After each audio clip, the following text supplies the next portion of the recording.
제5장. 예수께서 무리를 보시고 산에 올라가 앉으시니 제자들이 나온지라. 입을 열어 가르쳐 이르시되, 심령이 가난한 자는 복이 있나니 천국이 그들의 것이며, 애통하는 자는 복이 있나니 그들이 위로를 받을 것이며, 온유한 자는 복이 있나니 그들이 땅을 기업으로 받을 것이며, 의에 줄이고 목마른 자는 복이 있나니 그들이 배부를 것이며, 긍휼히 여기는 자는 복이 있나니 그들이 긍휼히 여김을 받을 것이며, 마음이 청결한 자는 복이 있나니 그들이 하나님을 볼 것이며, 화평하게 하는 자는 복이 있나니 그들이 하나님의 아들이라 일컬음을 받을 것이며, 의를 위하여 박해를 받은 자는 복이 있나니 천국이 그들의 것임이라. 나로 말미암아 너희를 욕하고 박해하고 거짓으로 너희를 거슬러 모든 악한 말을 할 때에는 너희에게 복이 있나니 기뻐하고 즐거워하라. 하늘에서 너희의 상이 큼이라. 너희 전에 있던 선지자들도 이같이 박해하였느니라. 오늘은 복에 대해서 함께 말씀을 나누고 은혜를 나눌 텐데, 이미 여러분들은 복 받으신 줄로 믿으시기 바랍니다. 하나님의 음성 듣기를 원하시고, 또 하나님의 말씀 듣기를 원하시고, 또 이 예배 자리를 사모해서 오신 여러분들은 이미 복을 받으신 겁니다. 믿으십니까? 네, 복을 받으신 거예요. 하나님은 복의 근원이시고 복 주시는 것을 너무너무나 좋아하시는 분이세요. 여러분들은 하나님의 신령한 복을 이미 받으셨습니다. 마태복음 이제 10번째 강인데, 마태복음을 제가 어떤 복음이라고 전에 말씀을 드렸습니까? 어떤 복음이라고 말씀드렸죠? 기억나세요? 왕의 복음, 그렇죠. 왕의 복음이라고 말씀을 드렸죠. 왕은 누구를 말씀하시는 건가요? 이 땅에 왕으로 오신 분이 누구세요? 예수 그리스도. 예수 그리스도의 계신 곳, 세계, 예수 그리스도를 모신 곳, 그곳이 바로 하나님 나라, 즉 하늘나라예요. 그곳이 천국이에요. 그래서 천국 복음, 왕의 복음이라고 합니다. 제가 어제 교회를 아침 일찍 이제 나왔는데 보니까, 차를 대려고 이제 파킹을 하는데 보니까 저만침 쪽에서 다람쥐하고 새가 같이 노는 거예요. 다람쥐하고 새가 같이 노는 거를 이렇게 우연히 본 거예요. 그래서 차에서 내리지 않고, 내리면 도망갈까봐 물끄러미 차에서 한참 동안 둘이서 노는 거를 봤어요. 여러분들 새하고 다람쥐 노는 거 보신 적 있으세요? 없어요. 처음 봤어요. 저도 깜짝 놀랐어요.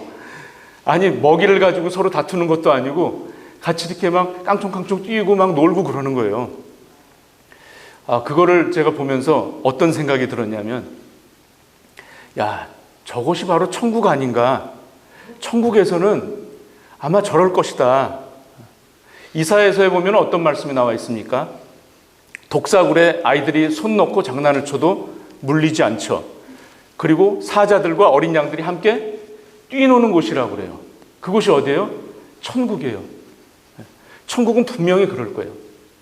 그러면서 한편으로 나는 왜 저렇게 살지 못했을까라는 생각이 들었어요. 어떤 생각이 문득 떠올랐냐면요, 제가 어렸을 때 초등학교 저학년 때요, 어머님이 이제 가끔 고기를 사오라고 정육점에 저를 심부름을 보내십니다. 그러면 그것도 아주 가끔이에요. 어떤 고기를 사오라고 그러시냐면 돼지고기를 사오라고 그러세요. 돼지고기를 사오라고 그러시는데 그것도 한 근도 아니고 반 근을 사오라고 그러세요. 그 반 근을 사오면 신문지에 날 이렇게 턱 해가지고 막 이렇게 둘둘 말아가지고 싸주잖아요. 그걸 이렇게 갖고 오면 오늘은 돼지 고추장 불고기를 먹는 날이다. 우리가 신나게 와요. 접시에 딱 식탁에 올려놓으면 접시 한 접시밖에 안 돼. 그러니까 어머니가 빨갛게 해주셔가지고 불고기 양념을 하고 뭐 야채도 넣고 해가지고 양을 늘리죠. 그 한 접시를 가지고 먹을 때 저희 누나하고 누님하고 제가 꼭 싸워요. 큰 거 먹으려고, 서로 먹으려고. 그랬던 기억이 떠오르는 거예요. 아니, 왜 그랬을까? 그 참 이상하죠. 제가 어렸을 때 저희 집이 그렇게 못 사는 가정형편도 아니었는데, 예전에 어르신들은 그 절약하는 습관이 몸에 배셨던 모양이에요. 그래서 한 근도 아니고 꼭 지금 반 근이면 그 1인분밖에 안 되잖아요. 뭐 저기 삼겹살 먹으러 가도 그거를 갖다가 이제 가족이 다 같이 5가족에서 놀아 먹으니까 몇 점 안 되는. 근데 그게 그렇게 맛있어요. 그때 왜 그랬을까? 그 보니까 뭔가 부족해, 뭔가 만족치 못하니까 그런 먹는 거 하나 가지고도 도투는 거를 제가 그래서 그랬던 거 아닌가 생각이 들어요. 다람쥐하고 새가 이렇게 같이 노는 걸 볼 때 저들은 만족하는 거예요. 부족한 게 없는 것 같아. 그러니까 먹이도 풍족하고 이 환경이 좋으니까 도투질 않는 것 같아요. 그래서 천국은 편안한 곳, 만족함이 넘치는 곳이겠구나. 이것을 제가 그 모습을 보면서 제가 깨닫게 되었습니다. 자, 예수님께서 세례를 요단강에서 받으시고 그리고 받으시자마자 광야에서 마귀의 시험을 받으셨습니다. 그리고 마귀의 시험을 통과를 하셨죠. 그리고 그 이기신 후에 비로소 무엇이 시작됐습니까? 예수님의 공생애가 시작이 되었습니다. 그런데 예수님의 사역의 시작을 예수님을 기다리고 있던 사람들의 기대와는 전혀 다르게 종교의 중심지였던 예루살렘에서 메시아의 사역을 시작하셨나요? 메시아의 사역을 예루살렘에서 시작하지 않았다고 지난 시간에 말씀을 드렸죠. 어디서 시작하셨어요? 변방, 갈릴리 지역, 가버나움이 있는 갈릴리 지방에서 예수님이 사역을 시작하셨다고 그랬어요. 왜 그러셨는가? 그것이 바로 그 다음에 보시면 성경에 이미 예언이 돼 있었죠. 이사야서 말씀에 예언이 돼 있는 말씀이 마태복음 4장 지난 시간에 읽으셨던 거 나오고 있어요. 선지자 이사야로 하신 말씀을 어떻게 하시기 위해서요? 이루게 하시려고 갈릴리 지방에서 시작을 하셨다고 그랬어요. 그리고 그 갈릴리 지역이 어떤 지역이라고 그랬습니까? 변방에 위치해 있기 때문에 외적으로부터의 외세의 침략을 많이 받았어요. 그래서 외색이 짙었어요. 그래서 같은 유대인임에도 불구하고 그들은 멸시를 받고 천대를 받았어요. 침략을 많이 받으면 저들이 섞였을 거라고 그래서 순종이 아니라 이거예요. 니들은 우리하고 달라. 그렇게 멸시를 받던 지역이었어요. 왜 그곳에서 예수님께서 먼저 사역을 시작하셨을까? 그곳에는 억눌린 사람들이 많고 흑암에 있는 백성들이었어요. 그래서 주님께서는 그들에게 무엇으로 오셨다고요? 빛으로 오셨어요. 한 줄기의 빛과 같이 어둠 속에 있던 자들에게 서광을 비춰주셨고 죽을 것 같은 자들에게 생명을 주셨고 아픈 자들이 살아날 수 있도록 하시는 그 역사를 주님께서 베풀기 위해서 갈릴리 지방에서 사역을 시작하셨습니다. 이것을 통해서 저희들은 또 무엇을 알 수 있냐면요. 이렇게 열악한 지역일지라도 하나님께서 역사하시면 도리어 더 큰 역사를 이루신다라는 것은 저희들 알 수가 있습니다. 이 갈릴리 지역에서 예수님은 제자가 몇 명입니까? 예수님의 제자가요? 사도가 12사도잖아요. 그 12사도를 다 갈릴리 지방 출신으로 했어요. 그들이 주로 뭐 하는 사람들이었습니까? 어부, 그리고 뭐 농사 짓는 사람, 그런 사람들이 뒤섞여 살았어요. 생활이 궁핍하죠. 힘들죠. 근데 그들을 갖다가 부르셨어요. 그리고 예수님께서는 비유의 말씀을 보시면 32가지의 비유의 말씀을 하셨습니다. 그런데 그 비유의 말씀 중에서 19가지를 이 갈릴리 지방에서 비유의 말씀을 하셨고 또 33가지의 기적을 베푸셨어요. 그런데 25가지의 기적을 이 갈릴리 지방에서 온전히 행하셨어요. 자, 이제 본문으로 돌아와서 예수님의 공생애인 오늘이 여러분들 너무나 잘 아시는 어떤 설교입니까? 5장에 있는 설교를 뭐라고 그러죠? 산상설교.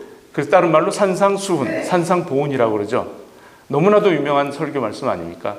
그런데 이 산상수훈을 보통 많이들 팔복으로만 한정이 돼서 알고 계세요. 근데 산상수훈은 예수님이 팔복만 얘기하신 것이 아니라 5장에서부터 6장, 7장 총 3장에 걸쳐서 그 산 위에서 말씀을 하셨기 때문에 이제 산상수훈이라고 그래요. 총 3장에 걸쳐서 나오는 그 설교 말씀을 산상수훈이다. 그런데 예수님께서 공생애 시작하고서 첫 일성이 뭐였습니까? 첫 일성. 처음에 던지셨던 메시지가 뭐셨어요? 회개하라, 천국이 가까웠느니라. 이 말씀을 하셨죠. 그런데 처음 설교가 뭐다? 처음 설교는 바로 이 산상수훈이 첫 설교예요. 그 첫 설교 중에서도 처음 하셨던 설교가 바로 오늘 말씀의 제목인 무슨 복이요? 팔복. 팔복 설교를 처음으로 하셨어요. 그래서 이 마태복음 5장에 나와 있는 산상수훈은 예수님께서 공생의 기간 동안에 하셨던 모든 설교 가운데서 아주 엑기스 같은, 아주 에센스 같은 그런 설교예요. 핵심이 되는 그런 말씀이에요. 그래서 너무나 주옥 같은 설교 말씀이에요.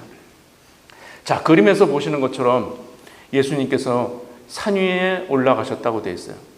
이제 예수님이 이제 공생애를 시작하신 지 무명에서 세례를 받자마자 이제 행하셨던 일들을 보면 지난 시간에 마태복음 4장에서는 예수님이 어디서 가르치셨다고 그랬습니까? 회당에서 가르치셨어요. 마태복음 4장 23절에 보시면 예수께서 온 갈릴리 두루 다니사 저희 회당에서 가르치셨다 말씀을 전하셨다 그랬어요. 회당은 뭘까요? 회당은 저희들이 예배드리는 이 예배당은 아니에요. 당시 그 커뮤니티들이 모이는 회의 장소 또는 어떤 재판을 하는 장소, 그리고 그 회당에서 서로 모여서 구약의 말씀도 서로 나누고 서로 토론하는 곳이 바로 회당이었어요. 그곳에서 예수님이 가르치셨고, 이제 가르치신 것뿐만이 아니라 또 어떻게 하셨습니까? 전하셨죠. 가르치고 전파하고 치유하셨어요. 그러한 사건들, 일련의 사건들이 있으니까 예수님에게는 따르는 뭐가 생겼습니까? 따르는 무리들이 생겼다고 그랬어요. 오늘 1절 한번 보시겠습니다. 1절 보시면 예수께서 무리를 보시고 산에 올라가 앉으시니 제자들이 나아온지라. 자, 이 산상수훈은요, 많은 무리들이 있는데 특별히 제자들이 나왔다고 그랬어요. 제자들. 자, 무리도 있었고 제자도 있어요. 예수님이 이제는 인기 스타가 되셨어요. 너무나 유명해져서 따르는 사람들이 병을 고치기 위해서, 병 낫기 위해서, 뭐가 잘 되기 위해서 많은 사람들이, 무리들이 막 쫓는 거예요. 자, 카일 아이들만이라는 목사님이 계신데, 그 미국 목사님이 책을 한 권 쓰신 게 있어요. Not a fan. 팬이 아닙니다. 그거예요. 한국말로는 어떻게 번역이 됐냐면, 당신은 팬입니까? 아니면 제자입니까? 팬입니까? 제자입니까? 자, 많은 사람들이 예수님을 쫓았어요. 거기에는 정말 회개를 하고서 예수님의 그 말씀을 듣고 나도 변화가 돼서 예수님의 제자가 돼야 되겠다는 사람들도 있었지만, 상당수의 사람들은 예수님이 기적을 행하시는 걸 구경하려고, 오늘은 도대체 어떤 기적을 베풀까? 나도 가면 병이 낫지 않을까? 그것 때문에 예수님을 갖다가 쫓는 무리들이 많이 있었어요. 자, 그런데 예수님께서는 그 무리들을 뒤로 하시고 이제 산으로 오르셨어요. 아까 그림에서 보시는 것처럼 저렇게 멋지고 아름다운 예수님의 설교를 듣기 위해서 많은 사람들이 모였어요. 그런데 그 중에서도 누가 앞으로 나왔다고요? 제자들이 앞으로 나왔다. 제자들에게 주시는 이제 말씀이라고 보면 더 가깝습니다. 자, 제가 물음을 던졌습니다. 여러분들은 팬이십니까? 그 군중에 속한 무리십니까? 아니면 제자가 되기를 원하십니까? 무엇가 되기를 원하세요? 왜 자신 있게 대답을 못 하십니까? 그냥 일주일에 한 번 와서 예배만 드리고 가기를 원하십니까? 아니면 진정 예수님의 제자가 되기를 원하십니까? 뭐가 되기를 원하세요? 아멘. 주저 마시고 제자가 되기를 원하셔야 돼요. 나는 건성으로 오늘도 마음에 어떤 길티가 없기 위해서 그냥 예배 자리에 그냥 왔다 가고, 목사님한테 눈도장 찍기 위해서 왔다 가는 그냥 그런 성도가 아니라, 물론 여러분들이, 하나님께서 여러분들을 사랑하셔서 여러분들을 자녀 삼아 주셨어요. 분명해요. 그 사실은 변함이 없습니다. 그런데 그냥 그렇게 그냥 묻어서 가는 성도와 내가 제자가 되어서 열심히 주의 말씀을 붙잡고 가기로 결단하고 그 예수님께서 하신 말씀을 나도 전해야 되겠다라는 그런 제자와는 본질적으로 삶이 어떨까요? 삶에 있어서 다릅니다. 자, 오늘 본문을 보시면 여러분들이 눈치를 채셨겠지만 계속해서 본문 보여주세요. 반복되어지는 말씀이 있습니다. 네. 어떤 말씀이 계속해서 반복이 되어집니까? 네? 복이 있나니. 복이 있나니가 반복이 돼요. 몇 번이 반복될까요?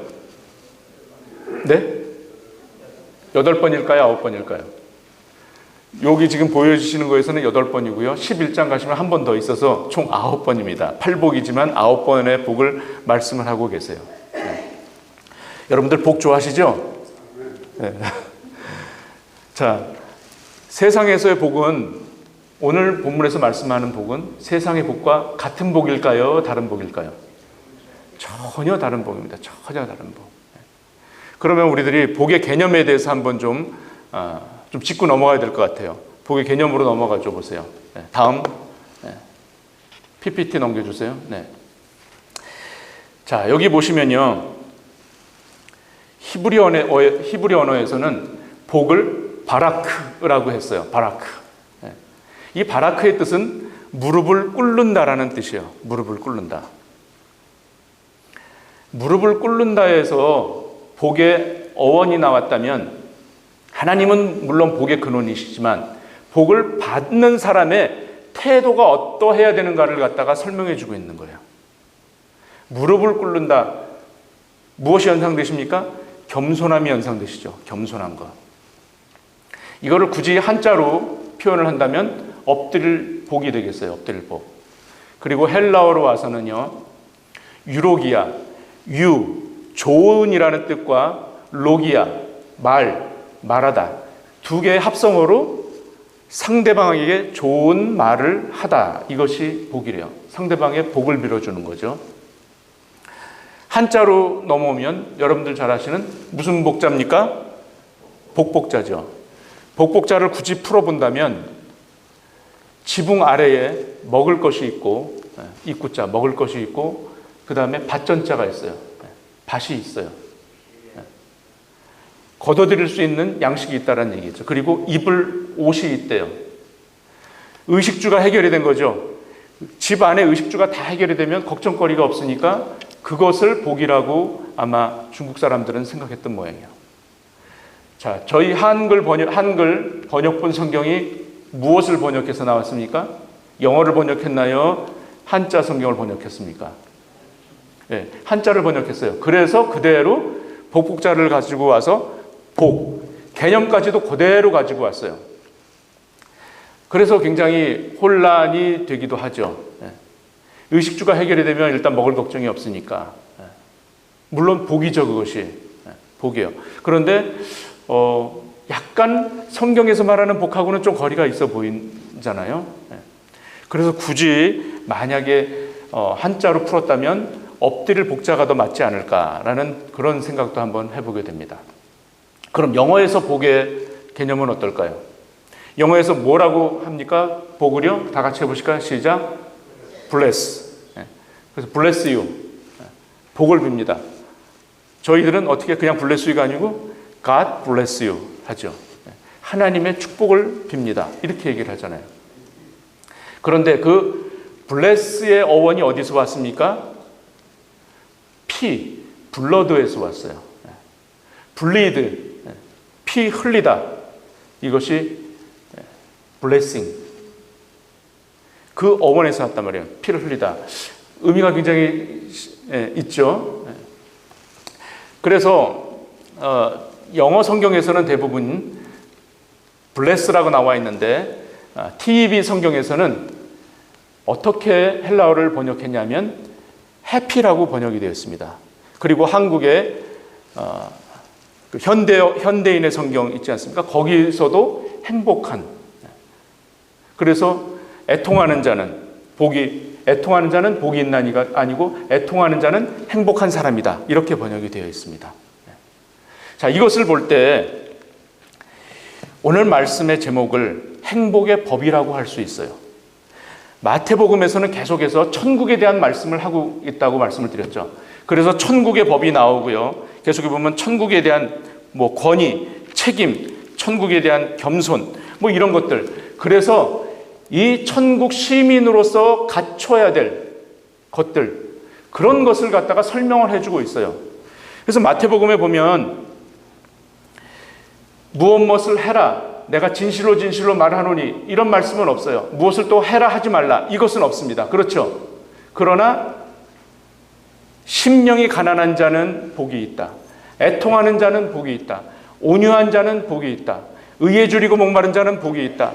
화평케 하는 자는, 긍휼히 여기는 자는, 의를 위하여 핍박을 받는 자는, 이렇게 설명을 하고 있어요. 이것은 바로 뭐냐? 천국이 어떤 곳이다라는 것을 설명하고 있는 것입니다. 자, 제가 이 팔복에 대해서 고민을 많이 했던 적이 있습니다. 미국에 처음 왔을 때요. 거의 17년 전쯤에 처음 미국에 왔을 때 우연치 않게 어떤 분의 차를 얻어 탔어요. 근데 이분이 하시는 일이 부동산 에이전트세요. 그분의 차를 얻어 탔는데 제가 깜짝 놀랐어요. 쇼킹했어요. 이분이 정말 믿음이 좋으신 분이구나. 차에 뭐를 딱 붙여놨는데 종이에 뭐라고 돼 있었냐면, 온유한 자는 복이 있나니 저희가 뭐죠? 땅을 기업으로 얻을 것이니. 본문 띄워주세요. 온유한 자는 복이 있나니 땅을 기업으로 얻을 것이요. 그런데 제가 그분이 하시는 거를 이렇게 옆에서 이렇게 말씀하시는 거나 듣는데 이분은 전혀 온유하지가 않으시더라고요. 굉장히 괴팍하고 사람을 좀 힘들게, 불편하게. 그래서 본인이 그러니까 온유한 사람이 돼야 되겠다. 그렇게 아마 하기 위해서 그 성경 구절을 붙여놓으셨겠죠. 설마 땅을 많이 갖기 위해서 그거를 붙여놓으시지는 않았을 거라고 생각이 들어요. 그래서 제가 그거를 보면서 정말 그래서 나는 뭔가 그러면 나는 온유하지 않아서 땅은커녕 집도 여적 없어.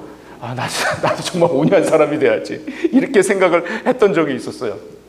그런데 그게 맞는 생각이었을까요? 그래서 제가 이 팔복에 대한 설교를 한 50편가량 다른 목사님들의 설교를 많이 들어봤어요. 그런데 많은 분들이 어떻게 말씀을 하시냐면, 첫 번째, 심령이 가난한 자, 여기서부터 제가 걸리더라고요. 가난이라는 거에서부터 걸리는 거예요. 심령이고 뭐고 가난하다는 거에서부터 걸렸어요. 그래서 가난해지려면 욕심이 없어져야 된다, 그 말씀을 하시더라고요. 욕심이 없어져야 된다. 맞는 말씀입니까? 틀린 말인가요? 맞는 말이죠. 그런데 저는 아무리 해도 욕심이 안 없어져요. 남들이 신형 핸드폰 생기면 그거 갖고 싶어. 내 거는 신형 갖고 있는 사람한테 꺼내기가 뭐해. 좋은 차 타는 사람 보면 나는 언제 저런 차 한번 타보나, 이런 생각이 들어요. 사람이요, 좋은 거 보면 갖고 싶고, 그거 정상이 아니에요? 그리고 맛있는 거 보면 좀 하나라도 더 먹고 싶고, 좀 뒀다가 또 나중에 배고플 때도 먹고 싶고, 내가 좋아하는 사람이 있으면 나중에 주려고 좀 챙겨놓고 싶고, 이게 사람 아니에요? 욕심을 내가 없앨래야 없앨 수가 없겠더라고요. 도대체 나라는 사람 도대체 이거 온유하지도 못하고 욕심 덩어리인데 이걸 도대체 어떻게 해결을? 그래서 거기서부터 걸리는 거예요. 그리고 가난이라는 것도 싫어요. 어려서는 별로 가난하게는 안 살았지만 제가 독립하면서부터 저는 너무나 가난한 생활을 많이 해서 가난의 가난자도 싫어요. 저만 가난한 게 아니라 식구들까지 고생을 시킨단 말이에요. 근데 심령이 좀 부유하면 어때? 왜 심령을 가난하라고 그래? 예수님이 하시는 말씀은 도대체가 이해가 안 가는 거예요. 심령이 가난하래. 자, 이 심령이 가난하다는 말씀을 찾아보니까요, 영적으로 궁핍한 것을 얘기를 해요. 영적으로 궁핍한 자. 영적으로 궁핍한 자는 인생의 막다른 골목, 인생의 벼랑 가운데 붙어있는 어떤 그 밧줄의 끝자락을 매달려 있는 그러한 상태를 갖다가 심령이 가난하다고 합니다. 그 상태에서는 뭡니까? 야, 이제 난 죽었구나. 내 힘으로는 아무것도 할 수가 없구나. 하나님, 그때는 뭐 하나님, 부처님, 뭐 석가모니 다 나올 거 아니에요. 어머니, 아버지 이름 다 부르면서 막 살려달라고 그럴 거 아니에요. 내 힘으로는 안 될 때, 누군가의 도움이 필요할 때, 이때가 바로 심령이 가난하다라는 거예요. 그러니까 이거를 여러분들 힘으로 할 수가 있겠습니까? 내 힘으로는 할 수가 없어요. 그렇다고 나를 그런 힘든 어려운 환경으로 되기를 원하십니까? 그렇게 되길 원하는 사람 아무도 없어요. 아니, 세상에서 잘 사는 것이 뭐가 죄가 돼요?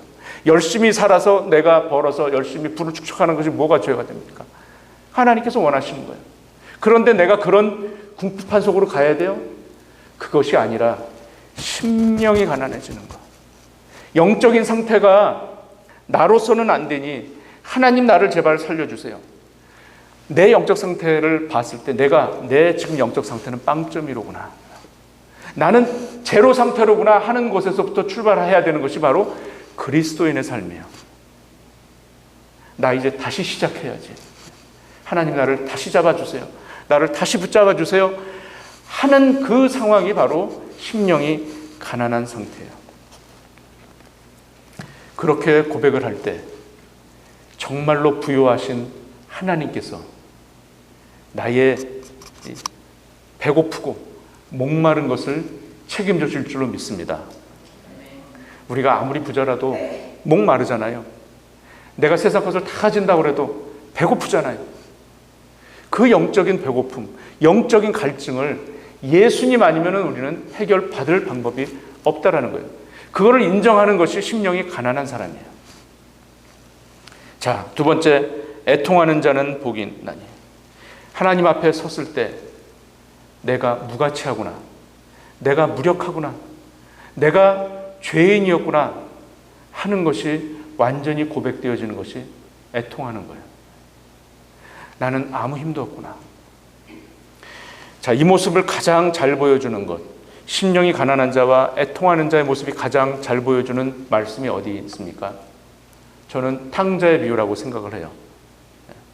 제가 그 탕자의 비유를 너무너무나 절실하게 제가 느꼈기 때문에, 그리고 그것만큼 설명이 잘 되는 게 없어요.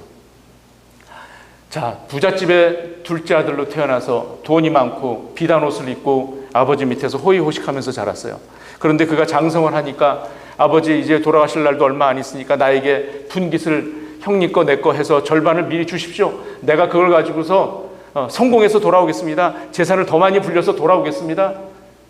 그래서 아버지가 어떻게 해요? 그래, 그렇게 해봐. 그래서 나갔어요. 나갔는데 타지에 있는데 그 지역에 기근이 들었어요. 흉년이 들었어요. 그래서 하던 사업도 다 실패하고 허랑방탕하게 생활을 하다가 결국은 가진 돈 다 날려버리고 그 다음에 남의 집 머슴으로 들어갔어요. 남의 집 머슴도 이제 돼지 치는데 들어가가지고, 근데 먹을 게 없으니까 돼지를 준 쥐염 열매도 자기한테 주는 사람이 없다는 거예요. 그때서야 이제 내가 굶어서 타지에서 줄여 죽겠구나. 아버지 집을 생각하게 된 거예요. 아버지 옆에 있을 때, 아버지와 같이 있을 때를 생각이 그때서야 든 거예요. 내가 아버지의 집에 있으면 내가 지금 이렇지 않을 텐데, 아버지 집에는 하인들도 비단 옷을 입는데, 내가 하늘과 아버지께 죄를 얻어 싸우니 내가 이제는 아버지에게 아들이라고 불러달라고도 하지 못하겠습니다 하고서 이제 아버지 집으로 돌아가는 그 마음 상태가 바로 뭡니까? 심령이 가난해지게 되는 상태예요. 아버지를 생각하는 상태, 그리고 애통하는 거예요. 내가 죄인이었습니다. 내가 무능했습니다. 내가 무력합니다. 상태. 자, 아버지한테 가니까 아버지가 먼 발치서 보니까 아버지 같은 사람이 벌써 나와 있어요. 상거가 먼데, 거리가 먼데 한 사람이 보여. 가니까 아들이야. 아버지가 어떻게 합니까? 뛰어와. 그 노인이 다 된 아버지가 얼마나 그 아들 나간 아들을 근심하고 걱정했으면 매일같이 언제 돌아올지 기약이 없는 아들이 언제 돌아올지도 모르는데 나가서 기다리고 있잖아요. 바로 우리 하나님이 이와 같으신 줄로 믿으시기 바랍니다. 우리가 하나님 앞에 갈 때는요, 내가 예수님 모를 때 지었던 모든 허물, 모든 잘못, 모든 것들이 하나님 앞으로 나가는 데는 걸림돌이 될 것이 하나도 없습니다. 믿으십니까? 네. 하나님은 그냥 받아주셔요. 돌아오면 받아주시는 거예요. 자, 우리가 예수 믿는 것이 뭐라고 그랬습니까? 우리의 사고를 변화시킨다고 그랬어요. 사고의 전환이라고 그랬어요. 패러다임을 바꾸는 거예요. 회개하라. 그러면 천국이 너희 것이다. 회개하라. 회개하는 거. 어부들에게 내가 너희 이제 나를 따라오라. 내가 너희로 고기 잡는 어부가 아니라 뭐 하느냐? 사람 낚는 어부가 되게 하리라. 발상의 전환이잖아요. 사람이 생각하지 못하는 것을 갖다가 주님께서는 전환을 하라는 거예요. 돌이키라는 겁니다, 바로. 자, 온유한 자는 뭘 말씀합니까? 온유한 자는 기질적으로 얌전해가지고 자기 주장도 없고 또 그렇게 나약해 보이는 사람을 갖다가 온유한 사람이라고 그럽니까? 아닙니다. 온유한 자는 자신의 의지를 드러내는 것이 아니라 하나님의 뜻에 복종하는 사람이 온유한 자인 줄 믿으시기 바랍니다. 그게 온유한 거예요.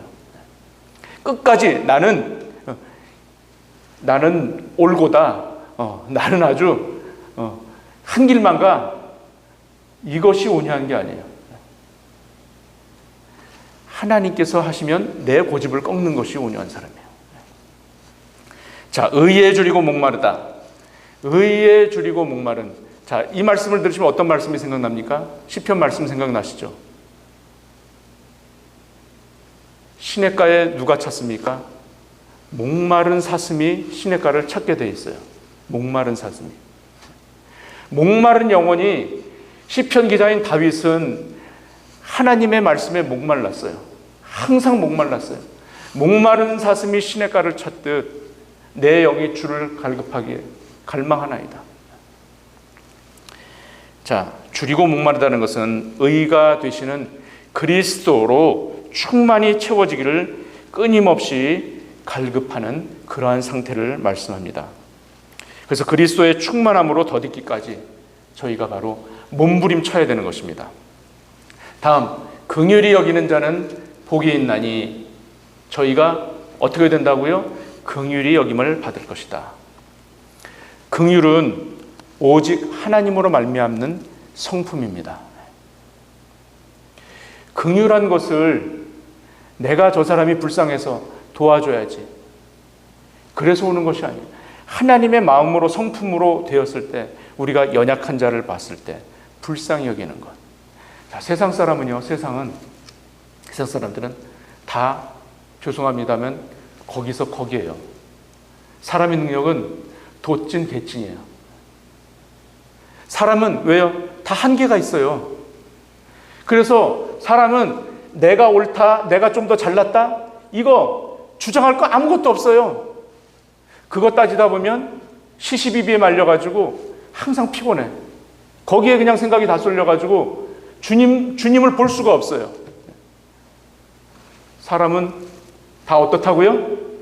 거기서 거기다. 사람은요. 내 능력으로 할 땐 다 그래요. 아니, 정권이 바뀌면 뭐합니까? 다 그터가 아닙니까? 그래서 우리는 긍휼히 여겨야 돼요. 누구를요? 예수 모르는 사람을. 예수를 아직 모르는 자들을 긍휼히 여겨서 그들을 위해서 기도를 해야 돼요. 예수 믿게 해달라고. 예수 알게 해달라고. 위정자들이 나라를 잘 다스리게 해달라고. 하나님을 두려워하는 자들이 되게 해달라고. 그것이 긍휼한 마음입니다. 다음에 마음이 어떤 자요? 청결한 자. 자, 여러분들 이렇게 숙연해지신 것 같은데 이렇게 되려고 노력을 하실 필요가 없어요. 이거를 내가 되려고 지금 이제 마음속으로 막 결심을 하시니까 이게 힘든 거예요. 나중에 이제 결론을 말씀드리겠지만요. 그럼요. 자, 그러니까 걱정하지 마시고 천국에서는 우리 여러분들 다 천국의 시민권 받으신 분들 아닙니까? 천국의 시민권 받으신 분들은 다 이렇게 변화된다는 걸 말씀드리는 겁니다. 마음이 청결한 자, 마음이 청결하다는 것은 무엇을 말씀합니까? 진실한 거예요. 그 마음이 변함이 없는 거예요. 두 마음을 품는 게 아니란 말이에요. 성경에서 어떤 인물이 있습니까? 그런 인물이 나다나엘이 있죠. 바돌로메라고도 하죠. 예수님은 나다나엘이 올 거를 알고 계셨어. 친구 빌립을 통해 가지고 나다나엘이 전도를 받잖아요. 근데 예수님이 나다나엘을 갖다가 보시고 뭐라고 그러십니까? 그 속에 간사가 없도다. 간사함이 없어요. 두 마음이 없는 사람이라는 거예요. 이 나다나엘이 그래서 예수님의 12제자 중에 한 사람이 되잖아요. 나중에 이 바돌로메는 지금의 아르메니아 지역에서 순교를 당하는데 살갗이 벗겨지는, 그리고 머리 가죽이 벗겨지는 그런 죽음을 당하면서 순교를 당하는 사람이 됩니다. 마음이 청결한 자. 그 다음에 마지막으로 화평케 하는 자. 화평케 하는 것은 안일무사한 사람을 의미하지 않습니다. 그냥 좋은 게 좋은 거지. 이렇게 얼렁뚱땅 뭐 그냥 야, 하지 마. 그냥 이렇게 가.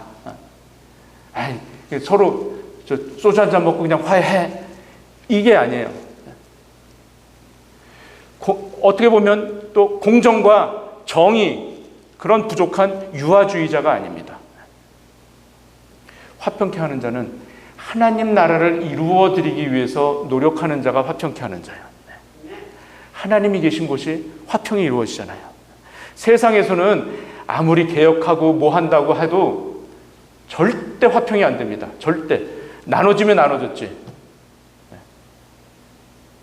하나님 말씀이 아니면 절대 화합이 될 수가 없어요. 자, 그리고 의를 위하여 핍박을 받는 자. 의를 위하여 핍박을 받는 자는 자신의 악행이나 잘못으로 그것 때문에 괴로워하는 게 아니에요. 자신의 잘못이나 악행으로 받는 그런 박해나 고통을 의미하는 것이 아닙니다. 그리스도를 위해서 사는 삶으로 인해서 받는 어려움이 바로 의를 위해서 핍박을 받는 자예요. 자, 그런데 이 마지막에 8번째는 여러분들 의를 위해서 핍박을 받아보신 적 있으세요? 예수님 위해서 핍박을 받아본 적 있으세요? 우리 어머니 세대나 우리 권사님들은 아마 그런 핍박이 있었을 수도 알아요. 또 할머니 세대들은 그럴 수도 있었어요. 그리고 그런데 지금은 예수 믿는 게 너무나 편해. 너무나 쉬워요. 핍박이 없어요. 그러니까 누가 뭐래도 뭐 나가도 그만, 안 나가도 그만, 믿어도 그만, 그런 어떤 간절함이 없잖아요. 근데 선교지로 나가신 분들은 아직도 그 핍박을 받는 분들이 많이 있습니다. 예수 믿는다는 한 가지 때문에 숨어서 예배를 드리는 분들이 많이 있단 말이에요. 자, 이제 말씀을 맺을 텐데, 여러분들은 복하면 마지막으로 구약에서 여러 가지 이제 복에 대한 얘기들이 많이 있지만 그 중에서 생각나는 복이 어떤 것이 있습니까? 우리 김은영 권사님 잘 외우시는 시편 1편 복에 대해서 잘 나와 있죠. 어떻습니까? 복 있는 사람은 악인의 길을 쫓지 아니하며 죄인의 길에 서지 아니하고 오만한 자의 자리에 앉지 아니하며, 이렇게 시작이 되잖아요. 네. 자, 이 말씀을 보시면 예수 믿는 거에는, 예수 믿는 사람들의 그 두 가지 부류가 있습니다. 예수 믿는 분들을 잘 보면 어떤, 첫 번째는 수동적인 자세로 예수님을 믿습니다. 예. 그리고 또 어떤 분들은 능동적으로 예수를 믿습니다. 자, 복 있는 사람은 악인의 길을 쫓지 말라고 하면 안 쫓으면 돼. 죄인의 길에 들어서지 말라고 그러면 안 가면 돼. 오만한 자의 자리에 앉지 말라고 그러면 그거 안 하면 돼. 그렇죠? 하지 말라는 거 그냥 안 하면 돼. 이게 어떤 신앙일까요? 수동적으로 믿는 거예요. 그냥 하라는 대로, 시키는 대로만 하는 거예요. 자, 부모님이 너 숙제해, 너 일찍 자, 너 비타민 잘 챙겨 먹어, 이러면 그거 말을 들으면 아주 좋은 자녀예요. 부모 말을 잘 들으니까. 그런데 이 자녀가 시키지도 않았는데 아침에 일찍 일어나, 운동도 해, 그리고 학교 갔다 오면 숙제부터 하고 공부도 열심히 해, 밥도 알아서 잘 먹어. 이거 뭡니까? 알아서 하는 건 뭐예요? 능동적인 거예요. 알아서 하니까 이런 자녀는 어떻습니까? 부모님이 너무나 흐뭇해. 너무나 흐뭇한단 말이에요. 우리 신앙생활도 똑같습니다. 자, 팬데믹 기간 동안에요, 이 두 부류의 신앙생활 하신 분들이 완전히 갈라지더라고요. 팬데믹 기간 동안에. 많은 교회에서 주일 한 번 참석해서 예배 드리는 거를 갖다가 되게 목사님들이 고마워해. 어떻게 해서든지 한번 와가지고 예배 좀 드려주세요. 너무나 고마워해. 근데 팬데믹 기간 동안에 못 드렸잖아요. 집에서 유튜브나 스트리밍 라이브를 해가지고 드렸어요. 그런데 그렇게 드린 사람들은 하라는 건 했어요. 그냥 예배가 그냥 설교 말씀 듣는 걸로 끝나버리는 걸로 아는 분들이에요. 이분들이 나중에 팬데믹이 끝나니까 교회로 돌아왔을까요? 안 돌아왔어요. 지금도 돌아오지 않고 있어요. 그걸로 그냥 만족해요. 이렇게 해도 되네? 편하네? 그러나 내가 알아서 하나님 말씀 사모하고 더 나오길 원하는 자들은 더 열심으로. 팬데믹 기간 동안 어떤 일이 있었습니까? 정부에서 보조금이 나왔죠. 그러니까 젊은이들이 그 보조금 타는 맛에, 자, 그 6개월인가 보조금이 나왔어요. 그 6개월이라는 건 굉장히 귀중한 시간이잖아요. 많은 사람들이 대학 4년 졸업하고서 나와가지고 사실 1, 2년은 다 같이 듣는 교양 과목 듣고, 사실 마지막 4년 차 1년이나 1년 반 정도 가진 기술을 가지고서 나와서 사실 써먹는 거예요. 그 6개월이라는 기간 동안에 나는 뭐가 못해서, 돈이 없어서 공부를 못해서, 뭐해서 못해서 핑계를 했다면, 그 기간 동안에 생활할 수 있도록 그 받은 돈을 가지고 내가 배우고 뭘 했으면 큰 것이 되는 거예요. 그러니까 그거 지난 다음에 이들이 잡을 안 가죠. 아직도 일할 생각을 안 한 젊은 사람들이 많다라는 거예요. 우리 신앙생활도 똑같아요. 내가 해야 되는 거예요. 내가 열심히. 자, 이 방법이 뭡니까? 바로 목마른 사슴이 시냇물을 찾듯, 그리고 오직 여호와의 율법을 즐거워하여 그 율법을 주야로 묵상하는 것. 이 방법밖에 없다라는 겁니다. 하나님의 말씀을 내 것으로 받았으면 그 말씀을 가지고 기도를 하세요. 그럼 기도가 길어질 수 있어요. 나는 1분, 2분 하면 기도할 게 없어. 난 기도 다 했어. 말씀을 붙잡고 기도를 하시고, 말씀을 계속 묵상하시면 하나님께서 우리에게 내가 애통하는 자가 될 수 있게 하시고, 심령이 가난한 자가 되게 하시고, 온유한 자가 되게 하시고, 의에 줄이고 목마른 자가 되게 하십니다. 긍휼히 여기는 자가 되게 하시고. 믿으십니까? 네. 다 여러분들은 천국 시민권을 받은 자입니다. 그래서 천국에서는 이 팔복을 다 누리시는데, 여러분들이 미리 이 팔복을 다 누리시는 저와 여러분들이 되시기를 간절히 축원드립니다. 기도하십니다. 고맙고